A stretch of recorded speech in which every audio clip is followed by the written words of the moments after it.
പ്രഭാഷകന്റെ പുസ്തകത്തിൽ നിന്നുള്ള വായന 3-ാം അധ്യായം 17 മുതൽ 24 വരെയുള്ള വാക്യങ്ങൾ. മകനെ, സൗമ്യതയോടുകൂടെ കർത്തവ്യങ്ങൾ അനുഷ്ഠിക്കുക. ദൈവത്തിന് അഭിമതരായവർ നിന്നെ സ്നേഹിക്കും. നീ എത്ര ഉന്നതനാണോ അത്രമാത്രം വിനീതനാവുക. അപ്പോൾ കർത്താവിൻ്റെ കൃപയ്ക്ക് നീ പാത്രമാകും. കർത്താവിൻ്റെ ശക്തി വലുതാണ്. വിനീതർ അവിടുത്തെ മഹത്വപ്പെടുത്തും. അതികഠിനമെന്ന് തോന്നുന്നത് അന്വേഷിക്കേണ്ട, ദുഷ്കരമായത് പരീക്ഷിക്കുകയും വേണ്ട. നിന്നെ ഏൽപ്പിച്ചതിനെപ്പറ്റി ചിന്തിക്കുക.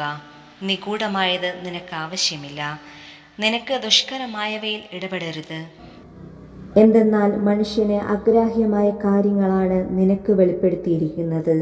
വിവേകശൂന്യമായ തീരുമാനം അനേകരെ വഴിതെറ്റിച്ചിട്ടുണ്ട്. അബദ്ധഭിപ്രായം ചിന്താക്കുഴപ്പം ഉണ്ടാക്കിയിട്ടുണ്ട്.